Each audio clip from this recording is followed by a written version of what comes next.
Hello everyone, welcome to CLAT prep. आज है 19 मार्च 2025 और जैसा कि आपको पता है कि हम डेली न्यूज़ एनालिसिस करते हैं और उसके बाद 20 क्वेश्चंस की प्रैक्टिस भी करते हैं।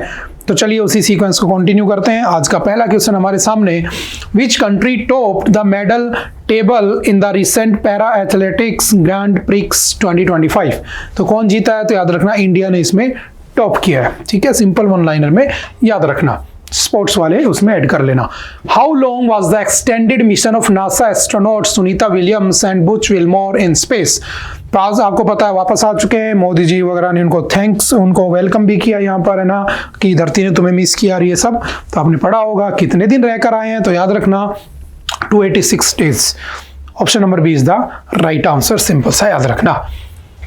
Which spacecraft was used for the astronauts return journey? कौन सा स्पेसक्राफ्ट यूज किया गया था? तो याद रखना हमने इसमें यूज किया था कौन सा? तो याद रखना स्पेस एक्स का Crew Dragon. Option number C is the right answer. And the SpaceX किसकी कंपनी है? एलॉन मस्क, आप उसको जानते होंगे। ठीक है, चलते हैं next. Phansad wildlife sanctuary is located in which state? देखो जो फंसाद वाइल्ड लाइफ सेंचुरी ये क्यों न्यूज में है? क्योंकि यहाँ पर हमारे इंडिया का पहला फर्स्ट हनी हार्वेस्ट वहां पर शुरू किया गया है। तो याद रखना सर्वे किया गया है, हनी हार्वेस्ट सर्वे। तो कहाँ पर हुआ है? फंसाद वाइल्ड लाइफ सेंचुरी, जो कि कहाँ पर है? Maharashtra. Option number is the right answer, simple one liner में याद रखना। Where was the 57th annual conference of the All Bodo Students Union held? देखो जो बोडो है बेसिकली एक ट्राइब है, वहाँ के लोग है ना जो एक अलग ही देश की डिमांड करते रहते हैं, बोडोलैंड की डिमांड करते रहते हैं ना। तो सिंपल सा याद रखना उनकी कहाँ पर मीटिंग हुई? आसाम, क्योंकि वो आसाम से बिलोंग करते हैं। Option number is the right answer. चलते next. How will the election commission proceed with linking EPIC with Aadhaar? ये आज हमने एडिटोरियल में डिस्कस किया था, है ना। पहली बात याद रखना, जो आपका राइट टू वोट है is not your fundamental right, आपका कॉन्स्टिट्यूशनल राइट है। मैं मान गया, आर्टिकल 326 में लिखा है यूनिवर्सल अडल्ट फ्रेंचाइज, ठीक है, लेकिन ये आपका फंडामेंटल राइट नहीं है, ध्यान रखना। तो आर्टिकल 326 में लिखा हुआ है, पहले जो वोटिंग एज होती थी वो 21 साल होती थी। फिर राजीव गांधी के टाइम पर बाय 61st कॉन्स्टिट्यूशनल अमेंडमेंट 1989 हमने क्या किया, उस वोटिंग एज को 21 से 18 साल कर दिया था, याद रखना। ठीक है, तो कहा गया है कि कैसे हो सकता है? तो याद रखना as per the provisions of the article 326, क्योंकि उसी में सारा लिखा हुआ है वोटिंग के बारे में, इलेक्शन कैसे कंडक्ट होंगे। तो उसी के अंदर आप क्या कर सकते हो, आधार कार्ड से लिंक करने की न्यूज चल रही है तो उसी के थ्रू की जा सकती है। हमने एडिटोरियल में डिस्कस कर लिया था, आप एक बार वीडियो देख लेना। चलते हैं next. Who among the following has been appointed as the CEO of ANRF? आपने पढ़ा होगा अनुसंधान नेशनल रिसर्च फाउंडेशन, है ना। मुझे बताना इस अनुसंधान नेशनल रिसर्च फाउंडेशन का पहले क्या नाम था? ये एक्चुअल में 2008 में बनी थी, उस समय इसका नाम कुछ और था, मुझे बताना क्या नाम था। अब इसका नाम ये है। 2023 में इसको प्रमोट करने के लिए लगभग 50,000 करोड़ रुपए का बजट बनाया गया था। ठीक है, कि जो यूनिवर्सिटीज होती हैं उनके अंदर रिसर्च एंड फाउंडेशन पे ज़्यादा जोर दिया जाए, R&D के ऊपर ध्यान दिया जाए ताकि देश को आगे डेवलप किया जा सके। ठीक है, तो उसके लिए 50,000 करोड़ रुपीस का बजट भी अलॉट किया गया था नेक्स्ट 5 ईयर के लिए, ध्यान रखना। तो उसके CEO कौन बने हैं? तो option number A doctor Shiv Kumar Kalyan Raman is the right answer. ठीक है, याद रखना वन लाइन में। Next, who has recently won the 50th hockey India senior women national championship? किसने जीती है बताओ 15वीं या 15th hockey India senior women national championship? तो याद रखना hockey Jharkhand. Option number C is the right answer. मुझे बताना ये कहां पर हुई थी, लोकेशन आप बताओगे।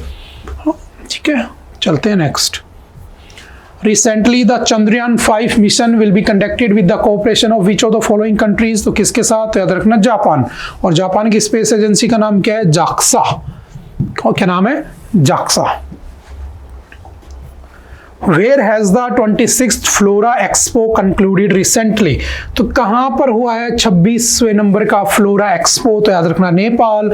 Option number C is the right answer, one liner में याद रखना। Who has recently won the Australia Grand Prix? किसने जीता है? तो याद रखना option number C Norris is the right answer. ठीक है, चलते हैं नेक्स्ट। और recently India and which of the following countries have signed 5 agreements in the fields of education, horticulture and forestry. तो किस कंट्री के साथ इंडिया ने 5 एग्रीमेंट साइन किए हैं एजुकेशन पे, हॉर्टिकल्चर पे एंड फॉरेस्ट्री पे? तो सिंपल याद रखना, New Zealand. Option number D is the right answer. Recently, China has handed over the second new submarine equipped with state-of-the-art weapons and sensors to the which of the following country? तो किसे दिया होगा? पाकिस्तान को, है ना, पाकिस्तान को ही उन्होंने ये दिया है। तो option number is the right answer. Recently the US has banned citizens, बताओ कितने देश के सिटीजन्स को आने से मना कर दिया? तो याद रखना option number B, that is 43, है ना। अमेरिका ने 43 कंट्रीज के सिटीजन को वहां पर जाने से बिल्कुल बैन कर दिया, आप किसी तरीके से वहां नहीं जा सकते, ठीक है। इंडिया उसमें नहीं है, ध्यान रखना। Who among the following has recently inaugurated the newly build Lachit Borphukan police academy? तो किसने किया है आसाम में इसको? तो याद रखना अमित शाह। एंड अमित शाह कौन है? हमारे home minister of India. Next, who has recently won the Best Player Award at the 7th Annual Hockey India Awards Ceremony?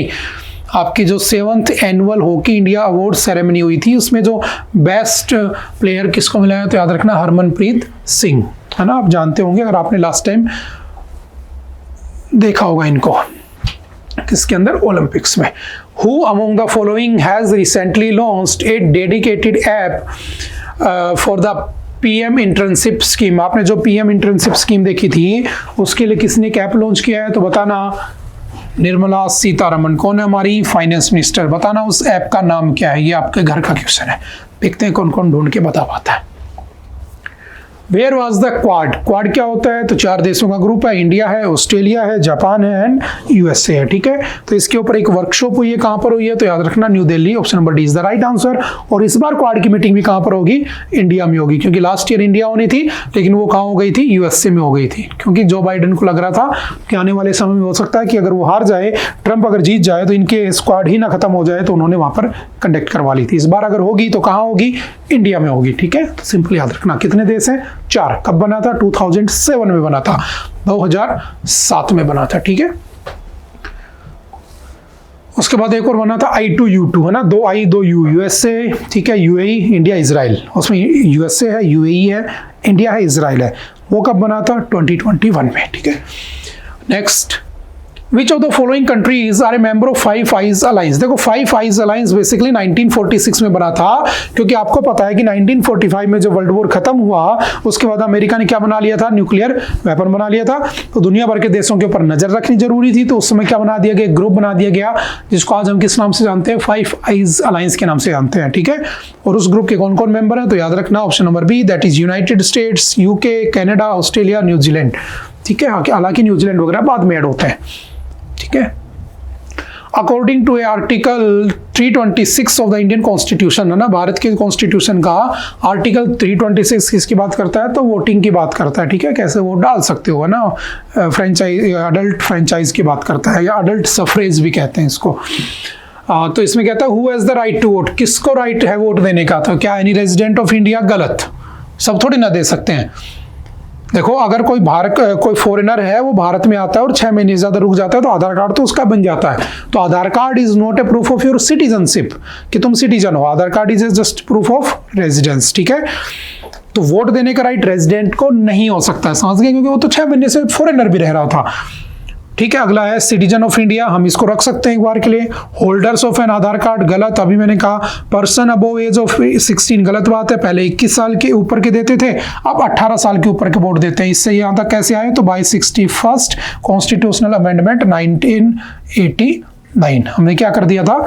21 से 18 कर दिया था। तो ये भी गलत, ये भी गलत, ये भी गलत। तो यानी कि सिटीजन ऑफ इंडिया होना चाहिए इनके अकॉर्डिंग, इन ऑप्शंस के अकॉर्डिंग, है ना, तो वो वोट दे सकता है। चलते नेक्स्ट। आई थिंक आज के लिए इतना ही था। आई होप कि आपको चीज़ें समझ में आई होंगी। फिर भी अगर कोई डाउट रहता है तो आप एनी टाइम आकर मिल सकते हैं, पूछ सकते हैं, डाउट क्लियर कर सकते हैं। ओके, बाय बाय, मिलते हैं नेक्स्ट टाइम दोबारा से। Okay, thank you, have a nice day.